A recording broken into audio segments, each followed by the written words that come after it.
Muy buenos días, un fuerte y gran abrazo. Son las 11:28 minutos aproximadamente.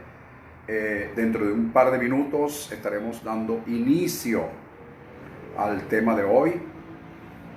Antes damos gracias a Dios por permitirnos este privilegio de estar reunidos y poder compartir una vez más, la palabra de Dios desde el punto de vista profético. Recuerden que la Escritura siempre nos exhorta que la palabra de Dios, la palabra profética más segura son las Escrituras. Esa es la palabra profética más segura. Así que basándonos sobre esa base escritural, es que nosotros llamamos estos mensajes proféticos. ¿Por qué mensajes proféticos?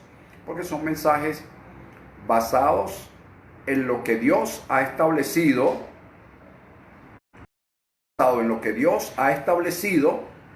que no tiene tiempo, distancia, es decir, se escribió, se dijo hace miles de años atrás, pero que hoy son total, completa y absolutamente válidos. Se pueden llevar al tiempo presente. La Biblia es el libro más antiguo, pero también es el libro más moderno. Todos sabemos que es el libro más moderno. Bien, son las 11:30 minutos ya. Ya hay personas que han comenzado a conectarse. Ana Margarita Rincón, allá en Panamá. Buenos días, Margarita. Un fuerte abrazo para ti, para tu familia, especialmente para tu mamá. Gracias por conectarte, por estar siempre pendiente. Gracias por todos aquellos que se conectarán a lo largo y ancho del mensaje. También muchísimas gracias por aquellos que no se podrán conectar por alguna razón, pero que estarán viendo nuestros videos a través de Facebook, cuando sea por Facebook como el día de hoy, a través de Instagram y también por nuestro canal de YouTube Elohim Internacional o atentamente José María, ATT José María. Bien, vamos a dar inicio. Vamos a comenzar con el tema de hoy. El tema de hoy lo vamos a llamar principios de restitución. Fíjate bien, pudiera decir principio de restitución, pero tomando lo que dice la Escritura, principio de restitución. Un tema un poco complejo para este tiempo, pero que sin embargo, como dije antes, debemos tomar esos principios establecidos escrituralmente para adaptarlos y así tener una mejor calidad de vida personal, familiar, en nuestras comunidades, en nuestras ciudades, entre otras cosas. Bien, empecemos. Voy a hacer esto en varias partes. Voy a hacer una introducción, voy a hablar de 4 verdades en esa introducción. Luego voy a hablar de una primera parte, una segunda parte, y luego vamos a cerrar con algunas observaciones si el tiempo nos los permite. Creo que estamos en un buen tiempo, arrancamos hoy con 2 minutos de antelación para dar los saludos. Creo que podemos tener una buena base para aprovechar el tiempo.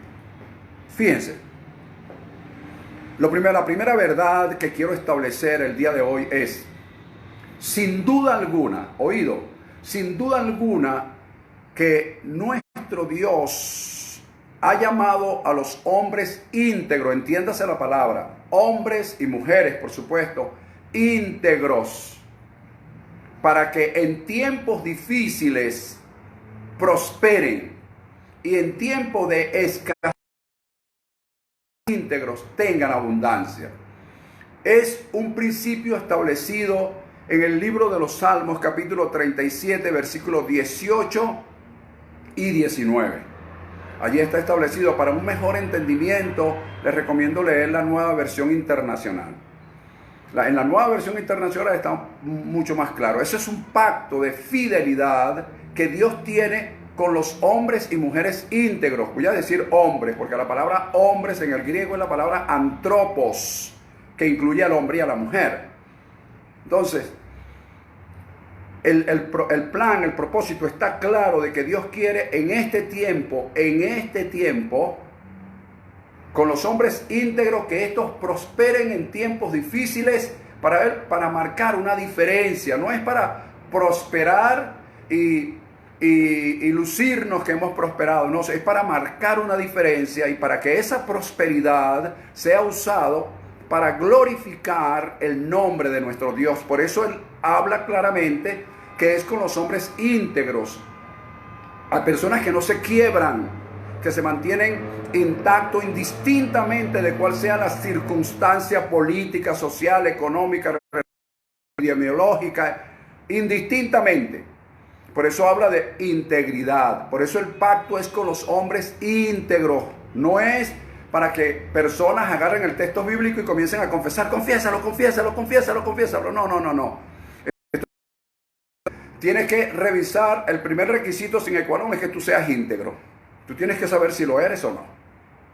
Entonces contigo, con esa integridad, Dios ha hecho ese pacto. En estos tiempos difíciles estamos claros que Dios quiere que estos hombres íntegros prosperemos.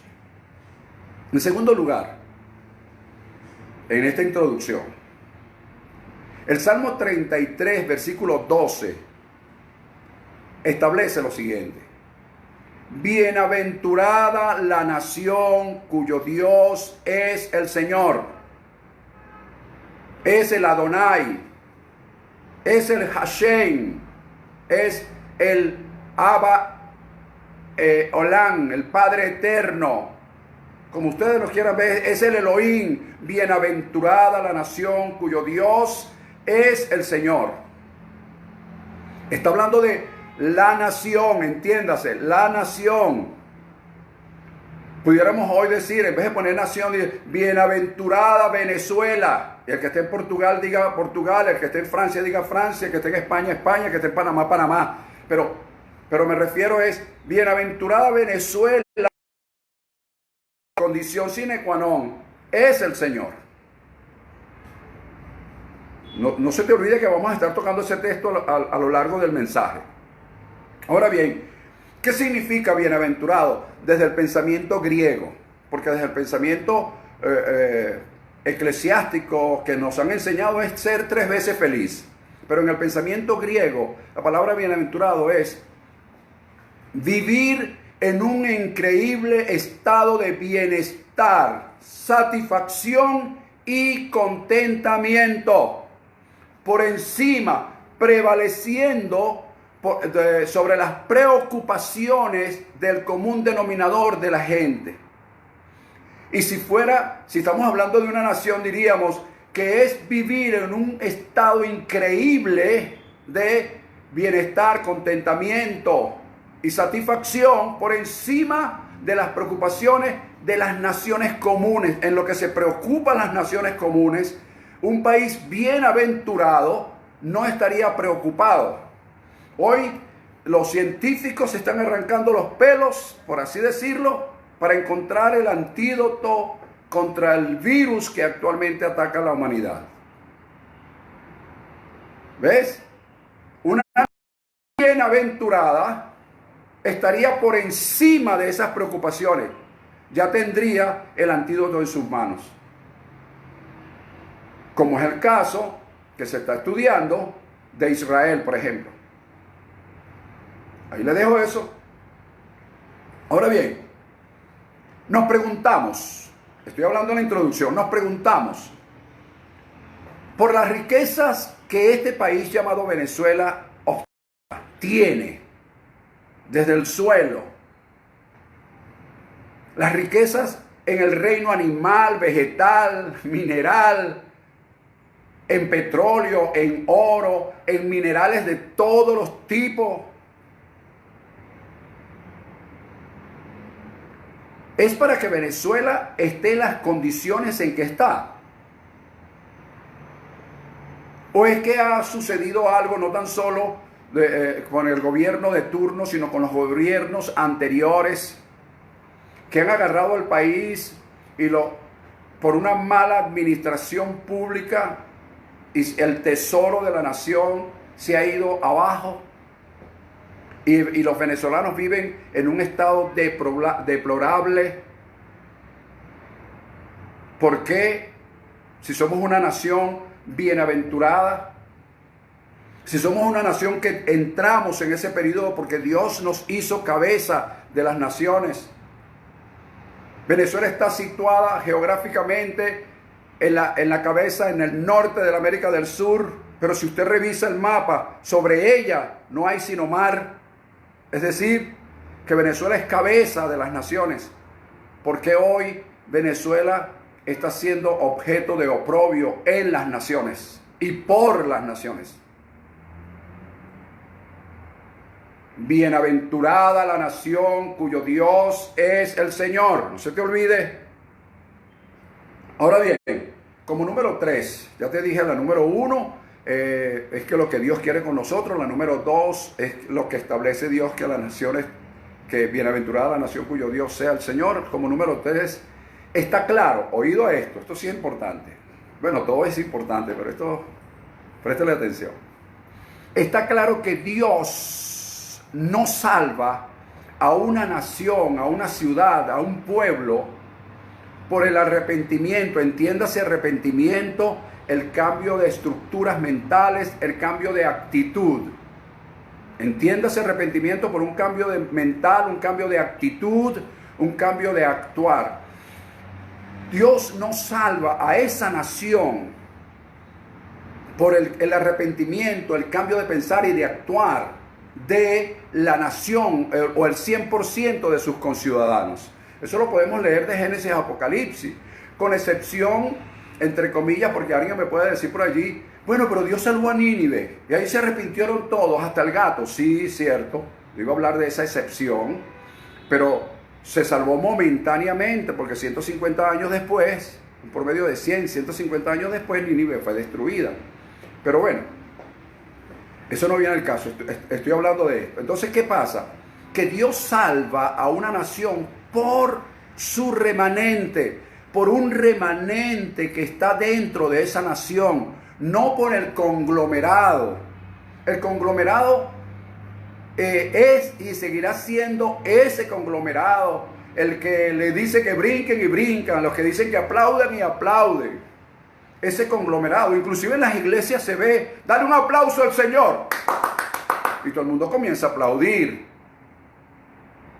¿Cuántos dicen gloria a Dios? Todo el mundo dice gloria a Dios. ¿Estoy diciendo que es malo? No, estoy diciendo que el conglomerado siempre va a hacer lo que se le pida que se haga, pero hay un remanente que no va a ser así. Un remanente, ¿cuántos dicen amén? ¿A qué le voy a decir yo amén? Remanente, hay un pequeño porcentaje que intercede por esa ciudad, por ese pueblo, por esa nación.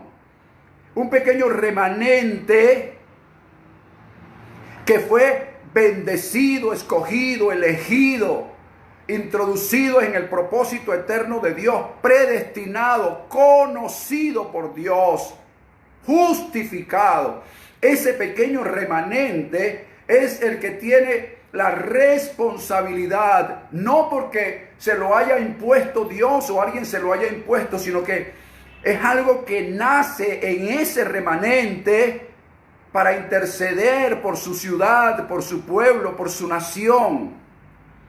Indistintamente si el conglomerado le está o no prestando atención. Indistintamente de eso, ellos están haciendo, ¿sabes por qué? Porque ellos fueron escogidos por Dios, fueron llamados para ese fin. Nadie les está pagando. Ellos lo están haciendo, están dedicando tiempo, horas, para interceder, mientras que otros están viviendo la vida loca. lo que está pasando hoy en el mundo. Pero yo hablo de Venezuela, pero en el mundo está pasando. ¿Ves? Mientras hay un pequeño conglomerado que sí está respetando las normas sanitarias, que sí está respetando todas estas normas sanitarias que se han tomado desde el Ejecutivo Nacional, pero hay otros que están como que si nada estuviera pasando. Pero ese pequeño porcentaje sigue insistiendo y seguirá insistiendo porque para eso fue escogido, para ser un intercesor. Por eso es que la Escritura dice que mientras aclare el día y huyan las sombras, subiré al monte de la mirra y al collado del incienso. Eso es intersección profética. Y eso lo está haciendo siempre un pequeño grupo. Porque podemos tener un ministerio de intercesión. Y en ese ministerio de intercesión pueden haber 15, 20, 30, 50, 100 personas. Pero solo Dios sabe cuántas de esas personas están dedicando ese tiempo por esa voluntariedad, por ese amor, indistintamente que el conglomerado, pueblo, nación, ciudad, esté o no obedeciendo, porque no depende de ellos, depende de este porcentaje pequeño, muy pequeño. Bueno, pastor, no estoy entendiendo mucho esta cosa que usted está diciendo. Bueno, está bien. Te recomiendo entonces leer Isaías capítulo 1, versículos del 1 al 9. Isaías 3, capítulo 8 y también Isaías 5, 13. Ahí tú vas a ver varias cosas de las que te estoy diciendo y vas a entenderlo mejor. Saludos a Juan José Meléndez por allá, que está bien lejos, conectado. Saludos al pastor Pavel y a su familia que también se está conectando ahora. Ahora fíjense, disculpe que no los salude a todos porque me corta la nota, como se dice, ¿ok? Fíjate, en el capítulo 1 del libro de de Isaías, que te recomiendo leerlo,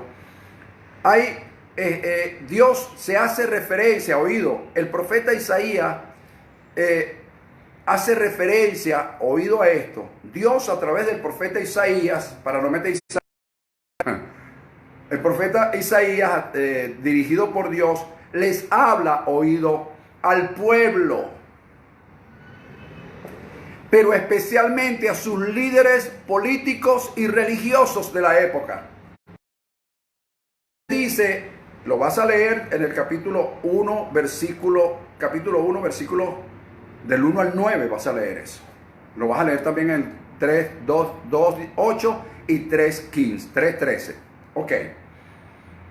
Y él saca unas conclusiones. Yo no tengo tiempo de leértelo, pero te voy a sacar las conclusiones. En primer lugar, el profeta les dice, ustedes, refiriéndose tanto al pueblo como a sus líderes especialmente, les dice, ustedes están cargados de maldad. Ustedes son una generación maligna, como número 2.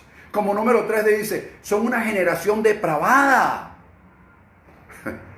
Como número 4 le dice, ustedes están enfermos de la cabeza a los pies y de los pies a la cabeza.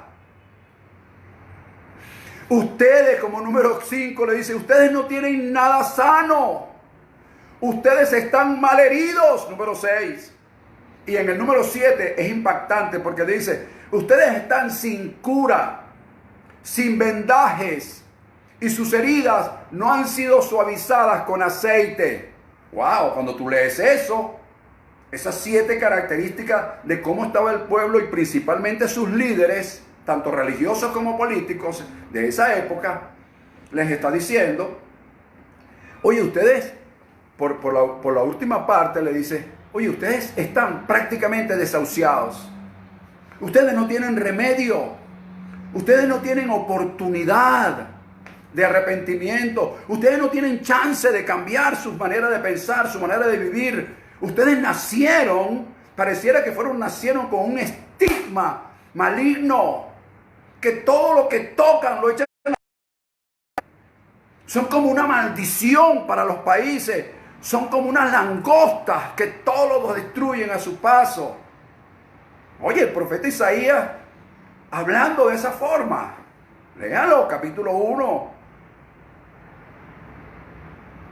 Pero sin embargo,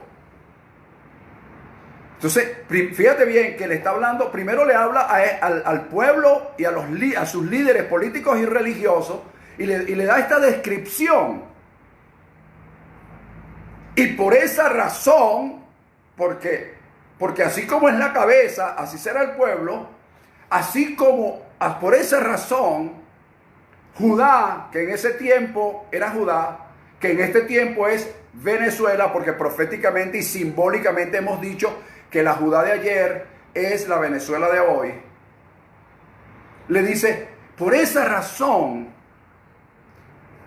tu país está destruido. Léalo.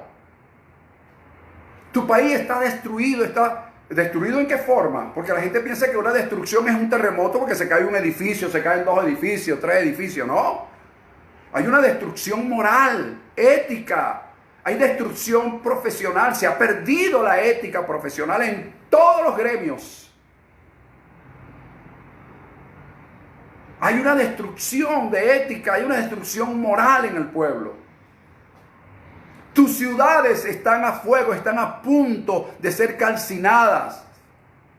Y le dice otra cosa. Y por esa razón, tu país está en manos de extranjeros. Wow, espérate un momento, ¿cómo es eso? Porque aquí podrá alguien decir, no, pastor, ¿usted cómo que está en contra de los extranjeros? No, por favor. Venezuela prácticamente fue, si se quiere, en los años 50, finales de los años 50, 60 y 70, refundada, se pudiera decir, por extranjeros, especialmente europeos. Y de ahí descienden una gran mayoría de una generación, la generación que nació entre los años mediados de los 60 y 70, son hijos de extranjeros, personas que vinieron a trabajar. Se refiere cuando las manos de los extranjeros toman parte en las instituciones del país. Ahí es donde está el problema. ¿Por qué? Porque no aman al país. Entonces, tu país está destruido, tus ciudades están puestas a fuego, están en manos de extranjeros, todo lo que estás produciendo está en manos de extranjeros, está asolada, está arruinada, está en caída libre y está cautiva. Son 7 expresiones que tú vas a encontrar en el libro de Isaías y tú las vas a comparar. Y tú vas a decir, wow, pero esto es lo que está pasando aquí. Bueno, eso es lo que quiero no es lo que quiero que veas. Es lo que Dios quiere que en este tiempo una generación, ese pequeño remanente vea. Aunque otros no lo vean, pero velo tú.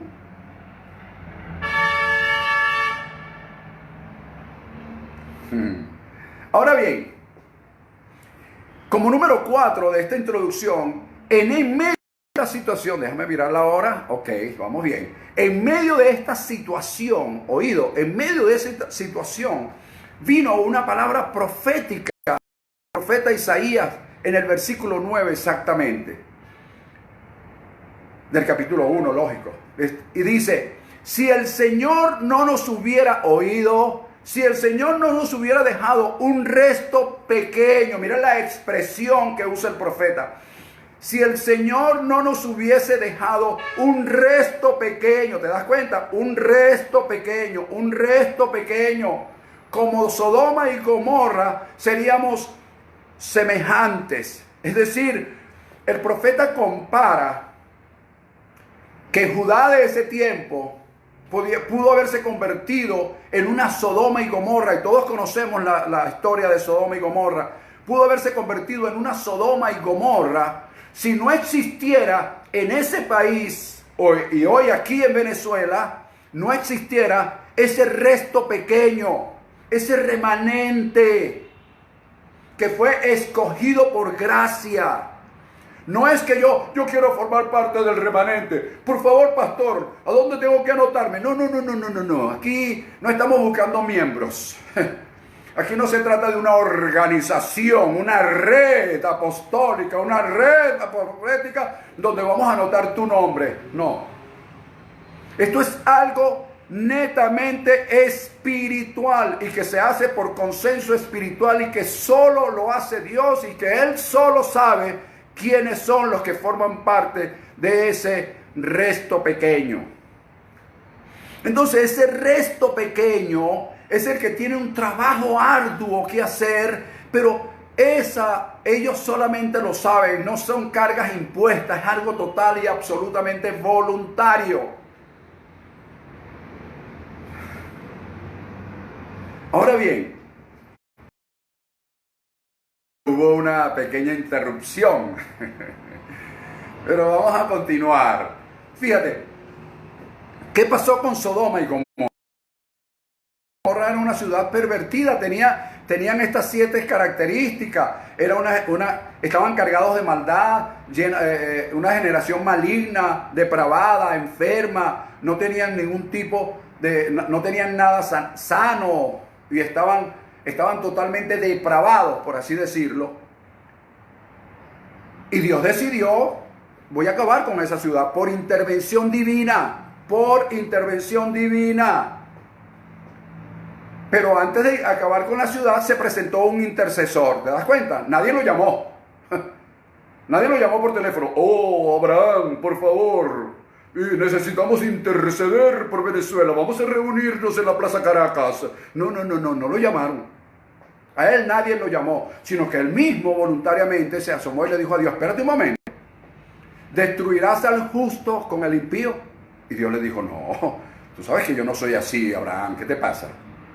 Y él le dijo, pero ya va, si en esa ciudad se consiguen 50 justos, ¿vas a destruir la ciudad? Y Dios le dijo, no, si hay 50 justos, paso por alto mi decisión. Mira, pero ¿y si de repente no encontramos los 50, pero encontramos 45? Está bien, Abraham, por los 45. Y Dios, amoroso, como siempre, le dice, y Abraham le dice, ¿y si no hay 45, 40? Y así lo fue llevando. De 50 a 45, de 45 a 40, de 40 a 30, de 30 a 20 y de 20 a 10. Y Dios le dijo, está bien, por los 10 no la voy a destruir, pero allá no se encontraron ni siquiera 10. Oh, imagínate tú, escucha, el resto pequeño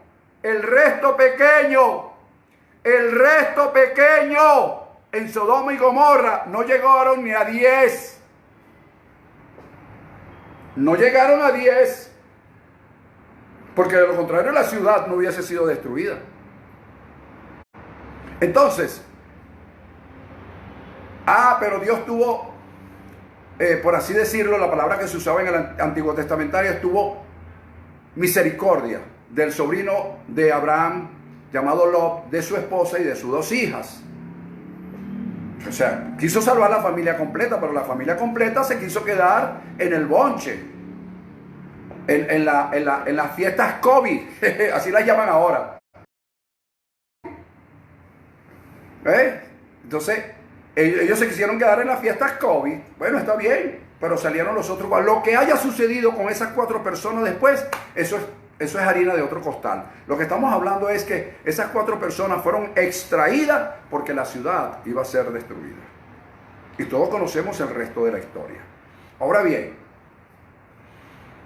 hay que tomar en cuenta, Abraham era intercesor profético. ¿Por qué? Porque Abraham era un profeta. Todo el mundo lo conoce como el patriarca. Todo el mundo conoce a Abraham como el patriarca. Nadie lo conoce como profeta. Pero él era un profeta. La primera vez que aparece en la Biblia, que es en Génesis 27, la palabra profeta se refiere a Abraham. Por lo tanto, él era un profeta. ¿Ves? Como no tiene escrito ningún libro que diga el libro del profeta Abraham, pero tiene escrita la historia. ¿Ves? Nadie lo conoce como profeta, lo conoce como el patriarca. Pero él fue un profeta. Así como muchos de ustedes lo conocen como pastores, pero son profetas, lo conocen como maestros, pero son profetas, lo conocen como apóstoles, pero son profetas, lo conocen como adoradores, pero son profetas. ¿Por qué? Porque la palabra no es un título dado por el hombre, es un título, es una mención, es una unción dada por Dios exclusivamente. Ok. Dicho todo esto, que me ha tomado bastante tiempo, pero quería dejar sentadas estas bases, Voy a hablar, no me van a tomar en cuenta en el tiempo las interrupciones. Ok. La primera parte de este tema, que lo hemos llamado principio de restitución. Principio de restitución. Capítulo 10, versículo 1 del Evangelio según San Juan. Allí establece lo siguiente: el que no entra por la puerta, fíjate bien, el que no entra por la puerta, allí pudiéramos, ahí quejas, pero un poquito, no omitir la palabra, pero quiero referirme a algo más trascendental que las ovejas, porque como he dicho siempre, agarramos la Biblia desde el punto de vista eclesiástico, aleluya, la Santa Biblia, eclesiásticamente, y la Biblia es demasiado amplio para nada más encuadernarlo en la parte eclesiástica. Fíjate, el que no entra por la puerta, sino que sube por otra parte, dice allí el capítulo 10, versículo 1 de Juan, dice, el que entra por otra parte, es decir, que en vez de entrar por la puerta legal, por la puerta legítima que le abre las leyes, que abre la palabra de Dios, que abre las leyes y que abre inclusive las constituciones de los distintos países, especialmente en Venezuela, el que no entra por la puerta, sino que se sube por otro lado, es decir, que usa una serie de artimañas para conseguir sus fines. ¿Ok? Dice la Escritura, ese que hace esas artimañas es un ladrón. Así tal cual. Un ladrón que está robando y usurpando un lugar. Un ladrón que entró porque usó una serie de artimañas, no entró por la puerta. Ahora bien, en el versículo 10 de ese mismo capítulo dice claramente cuál es el fin, cuál es el objetivo de ese ladrón. Jesús dice, y ese ladrón tiene tres objetivos muy claros. Es hurtar, matar y destruir. Y eso se lo hemos dado al diablo. Así es, ese es el enemigo, Satanás, el diablo, la serpiente antigua. Y ahí nos hemos quedado toda la vida, 2000 años. De que es el diablo, y resulta que tenemos otros diablos alrededor nuestro que también han hurtado, han matado y han destruido. ¿Qué es hurtar? Mover una cosa, un objeto de un lugar a otro sin permiso de su dueño, y las riquezas no han sido movidas. ¿Qué es matar? Bueno, homicidio. No, matarle las esperanzas a un pueblo. Matarlo paulatinamente, cuando no hay suficiente provisión. Matar sus ilusiones, sus esperanzas. Matar sus ideales de crecimiento y desarrollo. Eso es matar. Y destruir. Bueno, consiga los conceptos. Pero esos son los tres fines: hurtar, matar y destruir.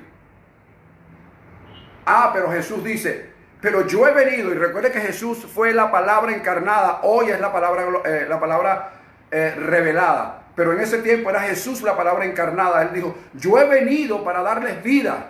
En otras palabras, la palabra, valga la redundancia, viene para darle vida. Y como estamos hablando de bienaventurada la nación cuyo Dios es el Señor, entonces tendríamos que decir que la palabra viene a una nación para darle vida, y vida en abundancia. La palabra viene a una nación para darle vida y vida en abundancia. Cuando la palabra viene con ese fin, con ese propósito, que es su único fin, entonces la ciudad, el pueblo, la nación comienza a ser bienaventurada, porque su Dios es el Señor.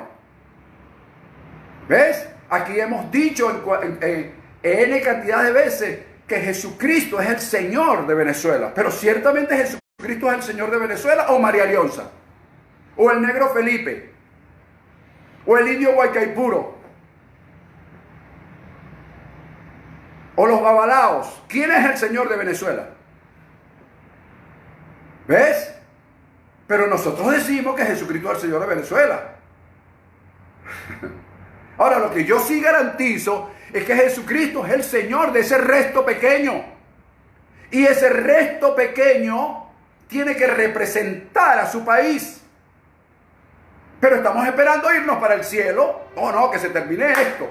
No, menos mal que el Señor va a venir pronto. Y nos va a sacar, y nos va a extraer, y nos va a llevar. Sí, vamos a dejarle el rollo aquí a la gente. Vamos a regalar el rollo aquí a nuestros hijos, a nuestros familiares. Eso es egoísmo. Pues déjame decirte que el Señor no va a hacer eso. Ahí se van a poner bravos unos cuantos pastores. El Señor no va a hacer eso. Porque el Señor no es egoísta. ¿Ves? El Señor te va a dejar aquí porque Él mismo dijo: Señor, no te pido que los saques del mundo. Pero parece que no leen. Que los saques del mundo. Te pido que los libres del mal. Así que el propósito de Dios no es sacarnos del mundo. Es librarnos del mal. ¿Para qué? Porque no vamos a ser sal de la tierra. Nosotros ni luz en el cielo, no somos eso. Pero ¿quién dijo eso? Por Dios bendito. Nosotros somos sal de la tierra, luz del mundo.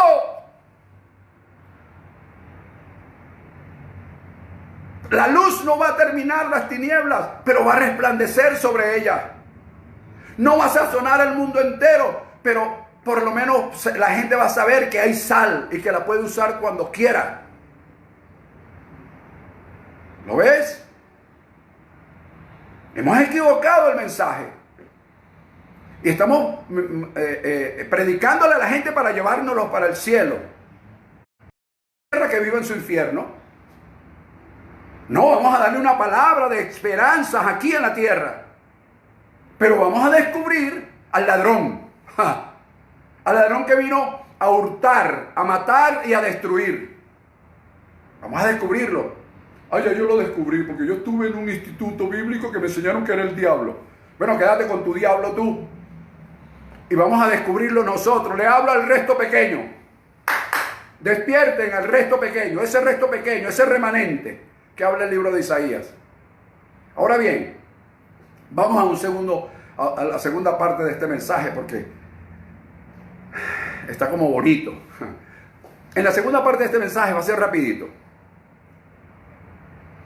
Está basado en Éxodo capítulo 22, versículo del 1 al 15, que es de donde yo extraigo el principio de restitución. Fíjate, el principio de restitución.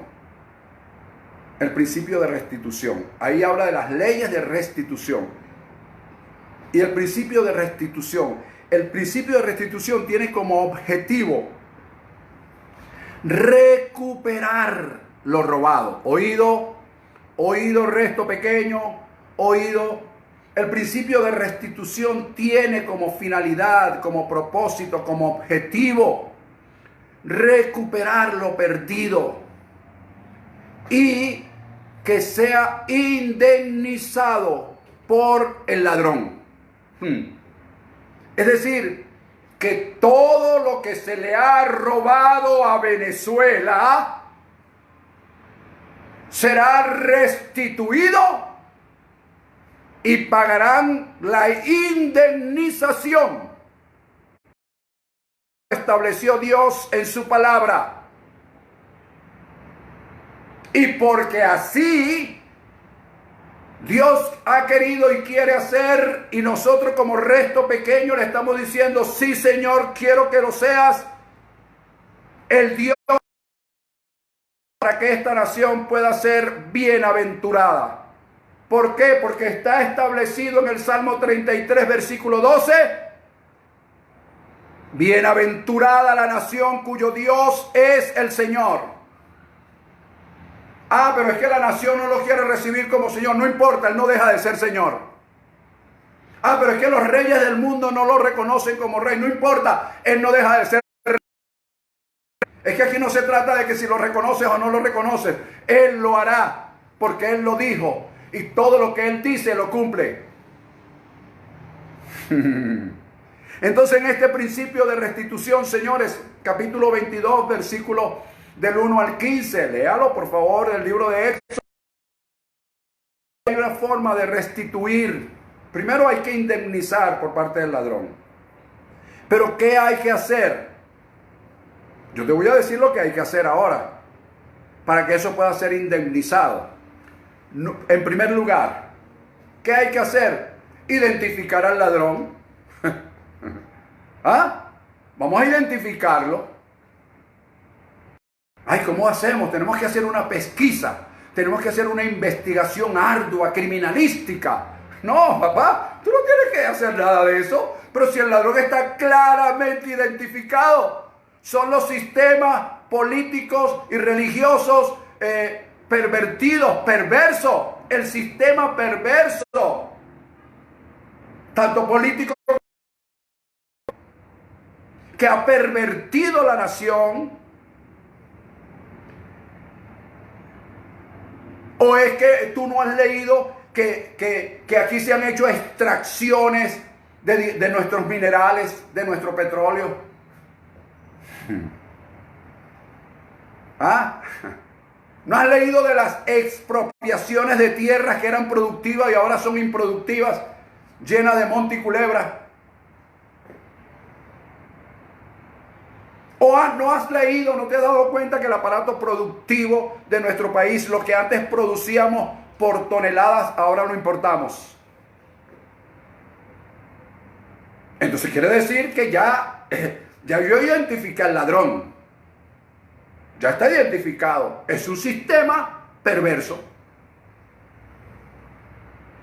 Y ese sistema perverso, al parecer, quiere, su objetivo es que todos estemos callados, pasivos, sumisos y resignados.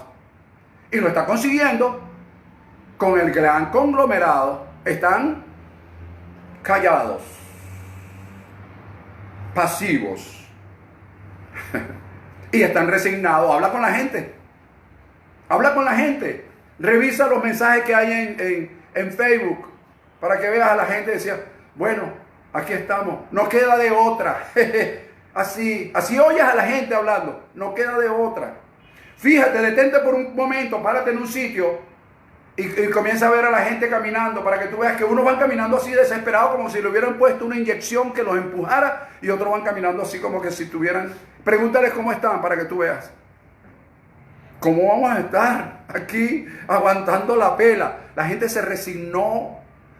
Eso es lo que quiere el sistema perverso. Mantenerte callado, sumiso, pasivo y resignado. No se te olvide, cuando tú veas esa palabra, que cállate, aquí no tienes derecho a hablar, ya tú sabes que es un sistema perverso. No actúes, es porque quiere que estés pasivo. Y cuando digas aguantando la pela, es porque estás resignado. Esas son las 4 características. Callado, sumiso, pasivo y resignado. Ahí te las dejo, pues. Entonces, es una manera de identificarlo. Lo segundo es conocer sus estrategias, es descubrir su estrategia. Su estrategia no es otra que el engaño y la mentira. ¿Cómo es el engaño y la mentira? Bueno, el engaño y la mentira proclamados como verdad a través de discursos demagógicos. Y eso se está haciendo a nivel político y se está haciendo a nivel eclesiástico y religioso. Estamos ofreciendo cosas que sabemos que no se van a cumplir.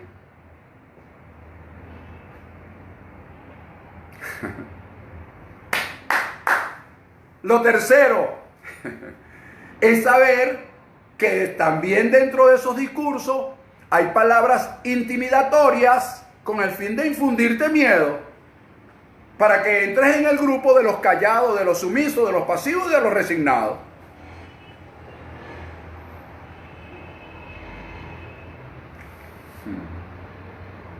Y si dices cualquier cosa, te sacan una ley que se llama, te buscan allí, que es, estás instigando al odio. ¿Al odio? No estoy instigando al odio, esto es una palabra que está aquí expresada en la Biblia. Entonces van a tener que quemar toda la Biblia. O buscarse unos evangélicos, unos pastores, unos religiosos, unos eclesiásticos que entren en el grupo de callados, sumisos, pasivos y resignados. Yo no estoy en ese grupo, para que lo sepan.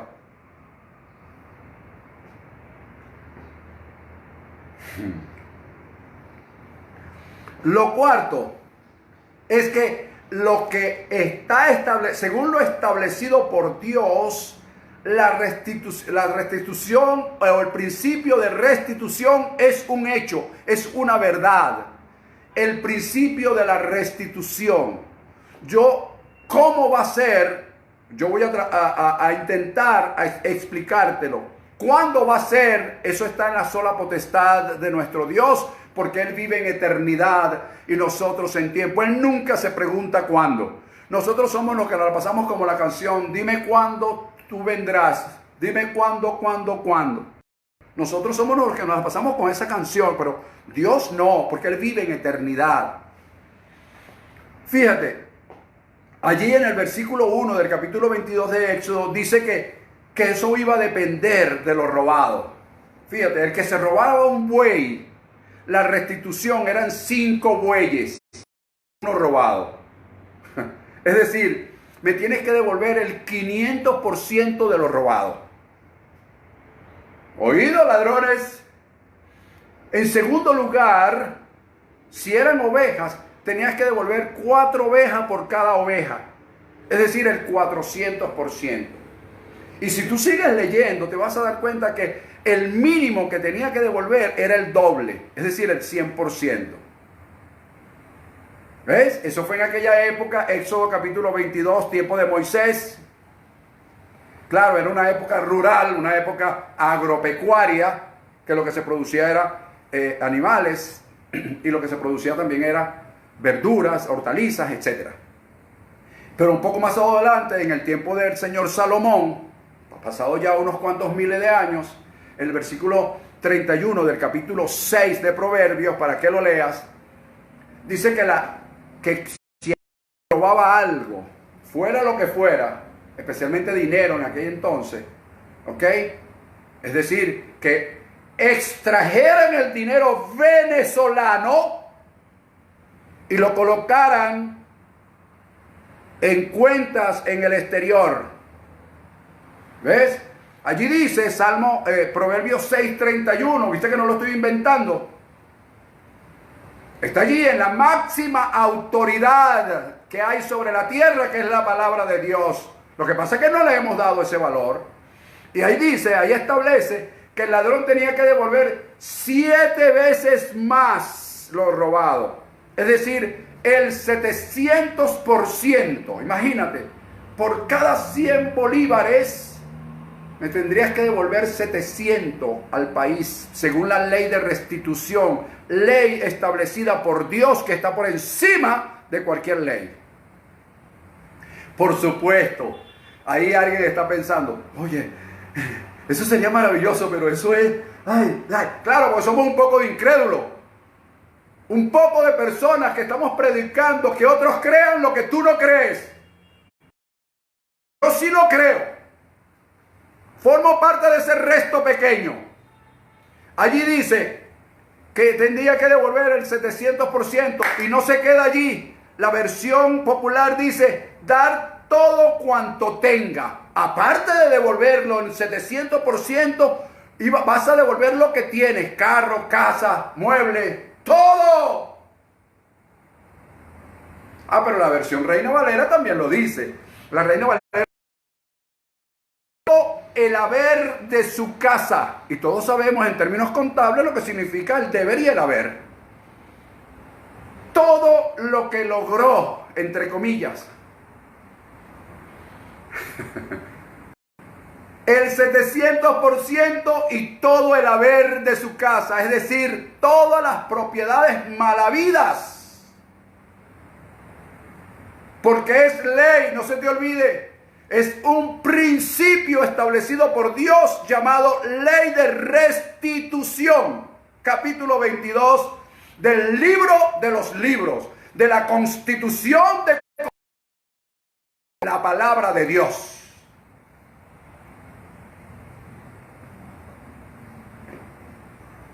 Y por último, para dejarte descansar, como número 5, hay que ejercer autoridad. ¿Qué debemos hacer? Descubrir cuáles son sus artimañas. Lo tercero es saber qué es lo que tienen como vocabulario, como mensaje.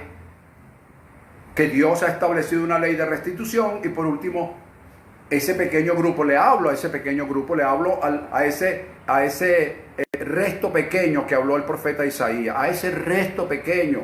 Venezuela se ha salvado por ese resto pequeño. ¿Sabías eso? Porque si no, como Sodoma y Gomorra sería semejante. Pero por ese resto pequeño. Entonces ese resto pequeño tenemos una gran responsabilidad. Ahora fíjate, ¿cómo que ejercer autoridad, pastor? Claro que sí.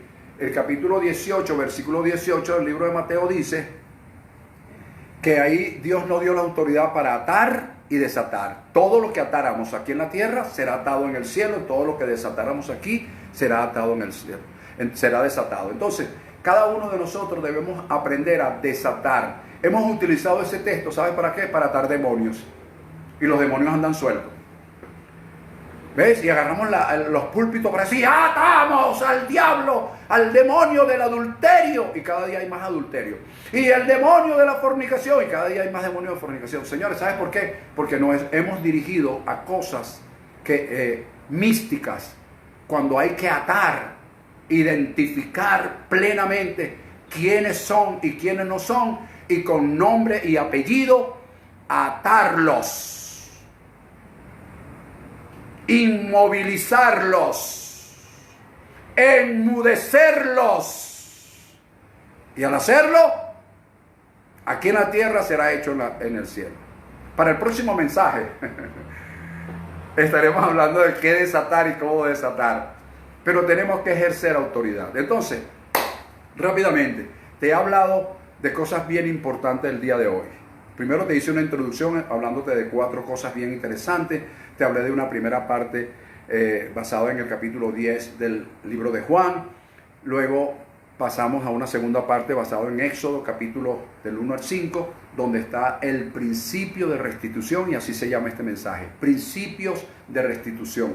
Todo lo que a Venezuela le han quitado malsanamente será restituido. Y según me quedo con Proverbios capítulo 6, versículo 31. Será restituido en un 700%, y todo el haber de sus casas también será quitado. Es decir, vamos a hacer nosotros en este tiempo como hizo el pueblo de Israel a los egipcios. Lo dejaron sin nada, como dijo Moisés, ni una pezuña de un ganado nuestro te vamos a dejar.